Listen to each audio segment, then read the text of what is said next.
কুষ্টিয়ার বাজারগুলোতে কিছুটা কমেছে শীতকালীন সবজির দাম, তবে অন্যান্য পণ্যের দাম এখনো ঊর্ধ্বমুখী। আরো জানাতে সরাসরি যুক্ত হচ্ছেন সহকর্মী নাহিদ হাসান তিতাস। তিতাস, দাম নিয়ে ক্রেতা বিক্রেতারা কি বলছেন, তাদের প্রতিক্রিয়া কি? ইশিকা, আসলে নিত্যপণ্যের বাজারে কুষ্টিয়ার কোনো স্বস্তির খবর নেই, তবে সবজির দাম কিছুটা হলেও কমেছে। আমি রয়েছি কুষ্টিয়ার সবচেয়ে বড় পৌর বাজার।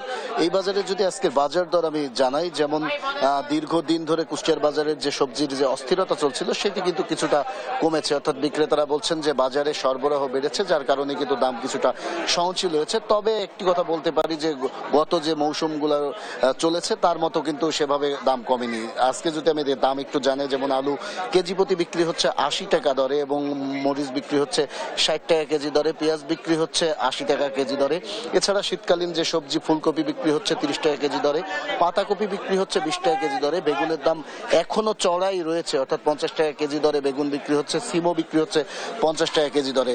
অর্থাৎ আমি বলতে পারি সবজির দামটা কিছুটা কমলেও কিন্তু এদিকে যে নিত্যপণ্য চাল ডাল লবণ তেল এগুলোর দাম কিন্তু এখন পর্যন্ত কুষ্টিয়ার বাজারগুলোতে ঊর্ধ্বমুখী রয়েছে। যেমন চালের দাম কিন্তু সপ্তাহ ব্যবধানে কেজিতে 2 টাকা থেকে 3 টাকা বেড়েছে। বেড়ে সরু যে মিনিকেট চাল সেটি বিক্রি হচ্ছে 73 টাকা কেজি দরে। এবং এছাড়াও যদি আমি মসুরির ডালের কথা বলি, মসুরির ডাল বিক্রি হচ্ছে 140 টাকা কেজি দরে, কলাইয়ের ডাল বিক্রি হচ্ছে 190 টাকা কেজি দরে, এছাড়াও ছোলার ডাল বিক্রি হচ্ছে 150 টাকা কেজি দরে। অর্থাৎ আমি বলতে পারি যে এই যে নিত্যপণ্যের যে বাজারটি সেটা কিন্তু এখন পর্যন্ত ঊর্ধ্বগামী। আর এছাড়াও তেলের যে অবস্থা, তেল নিয়ে যে সিন্ডিকেট চলছিল, তেলের দাম বাড়ানোর পরে প্রথম দিনে কিন্তু তেলের সরবরাহ বাড়লে আবার কিন্তু তেলের সংকট দেখা দিয়েছে। কারণ এখানে যারা বিক্রেতা আছে তারা বলছেন যে তেল কোম্পানিগুলো দিলেও কিন্তু তেলের সাথে অন্য পণ্য কেনা লাগছে, তার কারণে কিন্তু তেলের বাজারটির যে সংকট সেটি কিন্তু রয়ে গেছে। এছাড়া যদি আমি মাছ এবং মাংস এবং মুরগির বাজারের কথা বলি, সেটিও কিন্তু এখন পর্যন্ত চড়া দামেই কুষ্টিয়ার বাজারগুলোতে বিক্রি হচ্ছে। আমি যদি ব্রয়লার মুরগির কথা বলি, ব্রয়লার মুরগি বিক্রি হচ্ছে 170 টাকা কেজি দরে এবং সোনালী মুরগি বিক্রি হচ্ছে 270 টাকা কেজি দরে।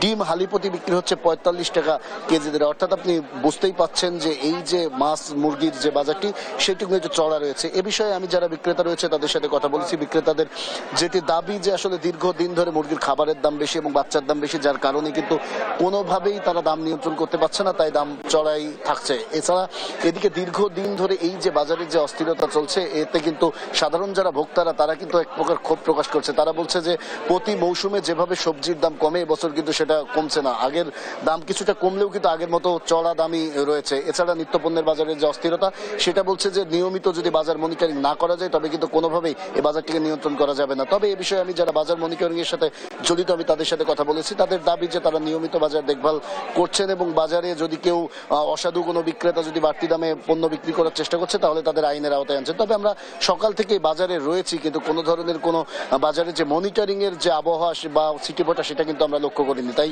সাধারণ ভোক্তারা বলছে যতদিন না পর্যন্ত সঠিক উপায়ে বাজারে মনিটরিং ব্যবস্থা না করা যাবে ততদিন পর্যন্ত বাজারের যে এই অস্থিরতা এটা কিন্তু কোনোভাবেই কমবে না। এই ছিল কুষ্টিয়ার বাজার থেকে আমার কাছে সর্বশেষ খবর। ইশিকা।